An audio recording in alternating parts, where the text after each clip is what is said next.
बीच में से हटाओ, सरकार की जो पॉलिसी है उसको इम्प्लीमेंट करो, यानी कि ठेकेदार बीच में से हटाओ और इनको डायरेक्ट रोल पर लेकर के आओ। फिर मुख्यमंत्री बोला यार इस काम ना कर देंगे तुम समान काम समान वेतन भी मांगोगे। मगर बाद में को नहीं मांगा, आज ही मांग रहे हैं हम कि समान काम समान वेतन दो। फिर मुख्यमंत्री बोला तो हजारों करोड़ रुपए का बजट लगा, पैसे कहाँ से आएंगे? मगर तुम्हारी बचत कर दें तब तो कर दोगे। बोला नहीं, थोड़ा बहुत खर्चा करना पड़ेगा, जब भी कर देंगे। वो कागज को नहीं इस टाइम मेरे पास। जो नया एएलएम भर्ती होता है, एलडीसी भर्ती होता है, एसए भर्ती होता है, उसकी तनख्वाह जोड़ लो और आपको जो तनख्वाह मिलती है प्लस जो ठेकेदार हो जाता है उसको जोड़ लो। डायरेक्ट वाले की तनख्वाह कम है और इसमें खर्चा ज़्यादा है। कैसे जाता है मैं थोड़ा सा एक बार समझा दूँ। इसलिए है कि मान लो 18% तो जीएसटी सरकार के खजाने से हमारे में से निकलेगा ना, डीएसपी पिनल में से, प्लस जो सर्विस चार्जेज है उसका वो कहीं 4% है, कहीं 6% है, किसी 3% है। एवरेज भी अगर मान लें तो भी ये लगभग 22 से और 24% है, ये पैसा लगता है। फिर हमारा जो मान लें हम डायरेक्ट आ जाएंगे तो फिर हमारे जो मेडिकल के बिल हैं वो तो डायरेक्ट आ जाएंगे। तो हम जब कैलकुलेशन इसकी करते हैं तो बाकी को छोड़ दो, 18 प्लस सर्विस चार्जेस को जोड़ दो तो भी लगभग 2500 रुपये एक कर्मचारी के फालतू उसमें जा रहे हैं। तो पूरे हरियाणा का जो डीसी रेट है वो कैलकुलेट करके हमने जब हिसाब किताब लगाया था तो पिछले साल मई में लगभग 300 या 600 रुपये जो डायरेक्ट हम लगा लें उसमें बचत हो रही थी, ठेकेदार को ज़्यादा पेमेंट हो रही थी। जब ये तर्क हमने दिए और गुप्ता जी से पूछा कि भाई ये जो लांबा जी कह रहे ठीक है क्या, तो गुप्ता जी ने ना हाँ करी ना करी, ये कहा कि ये कह रहे तो ठीक ही होंगे। तो तब ये तय हुआ था कि आप इसका डाटा डिटेल बना करके दो, कितने कर्मचारी हैं, कितना पैसा उनको ठेकेदार को पेमेंट हो रही है और डायरेक्ट रोल पे लाए तो कितना खर्चा होगा, कितना घाटा होगा, कितना फायदा होगा, डिटेल नोट करके दो और फिर इसको ठेकेदार को बीच में से हटाओ। और मुख्यमंत्री की टिप्पणी थी कि जो तनख्वाह के पीएफ का रोड़ा है ये भी मिट जाएगा। चिट्ठी आई मुख्यमंत्री के चीफ सेक्रेटरी से एसीएस को, एसीएस ने एमडी को, एमडी ने भेजी नीचे। अब तक वह उल्टी होने वाली। और ठेके वाला ने चिंता ही नहीं, वो जाओ चाहे ना जाओ। ये भी तो गजब है ना, कोई पूछता नहीं। इस हरियाणा में बिजली के महकमे में 15,000 के करीब ठेके कर्मचारी हैं। 15,000। हम यूँ करें सारे ना हो, ये 15,000 में से अगर 10-11,000 हमारे साथ आ जा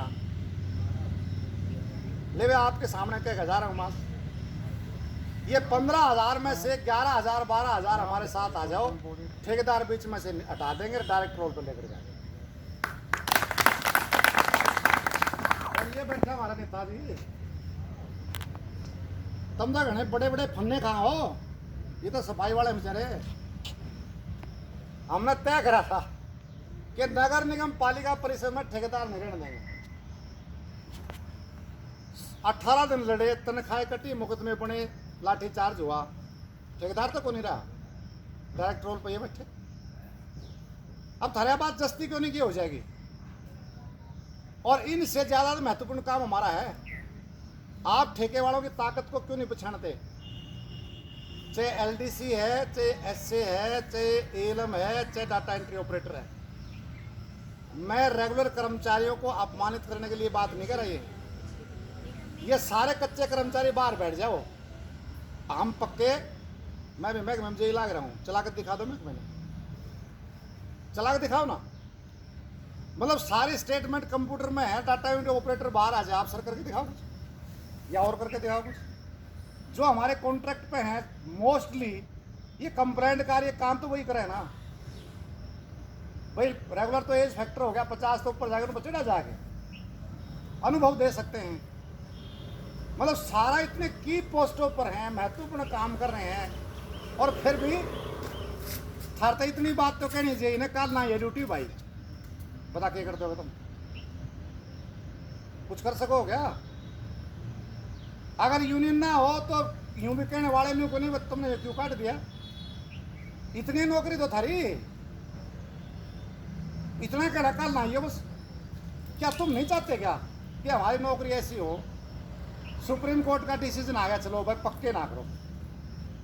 अभी पॉलिसी एक चैलेंज हो रही है। हम ये एक बात जो कह रहे हो ध्यान से सुन लो, आपका क्या हो सकता है, सारे इकट्ठे हो जाओ तो ठेकेदार बीच में सट जाएगा, तनख्वाह बराबर हो जाएगी, 58 साल तक की गारंटी हो जाएगी, जिसे हटोगे नहीं, पक्के ही होगे क्या भाई? लेकिन अब जो तुम आ रहे हो, या बात तो मैं तुम्हारे से तो कह रहा हूं ना, आप उन तक हो जो नहीं आ रहे कि एक यूनियन ऐसी है भाई, गारंटी लेके गए हैं आज, ये हमारे साथ आओ, ठेकेदार बीच में हट जाए तो बता देना दोबारा से नहीं आएंगे।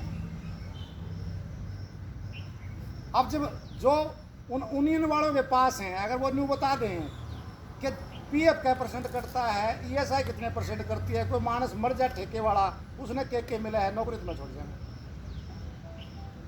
लेकिन उसका इंटरेस्ट है कि वो जो हमारा सुपरवाइजर है ना, वो थोड़ा मीटर मैटर दे देता होगा, कुछ वैसे कर देता होगा, इसलिए नौकरी पक्की भाड़ में जाओ, मेरा तो जुगाड़ चलता रहना चाहिए। अरे थोड़े बहुत शर्मा लो, ये जलालत की नौकरी कब तक करेंगे? हम एक रास्ता आपको बता रहे हैं, इस रास्ते पर आ जाओ। ये आपके सामने एग्जाम्पल बैठे, ये फायर के जो बेल्ट लाया करते उन तो जाकर बतला लो, फायर से भी ठेका हटा दिया, इधर से भी ठेका हटा दिया। ये मारतक है बड़े बड़े चौधरी, बड़े फिरोजी, आप अपने महकमे में हटवा लोगे, अब तुम मरते नहीं, आते नहीं, इकट्ठे नहीं होते, और झंडे ठा रहे हैं। अरे क्यों सत्यानाश कर रहे? मौका होता है कोई, और आप लड़ेंगे तो पक्के बैठ जाएंगे, ऐसा थोड़ी है। आपके साथ पक्के सपोर्ट करेंगे, आपकी कोई नौकरी पहुंच आएगी तो पक्का कर्मचारी मिल करके डंके की चोट पर के उस नौकरी को बचाएगा। ये बतला लो अपने आदमियों है, और कच्चे कच्चे सारे भाई भाई इस यूनियनबाजी में छोड़ दो, ठाकर दूर टेक दो झंडे ने एक बार, और सारे इकट्ठे हो जाओ। जिस दिन इकट्ठे हो जाओ मुझे फ़ोन कर देना, मैं आ जाऊँगा।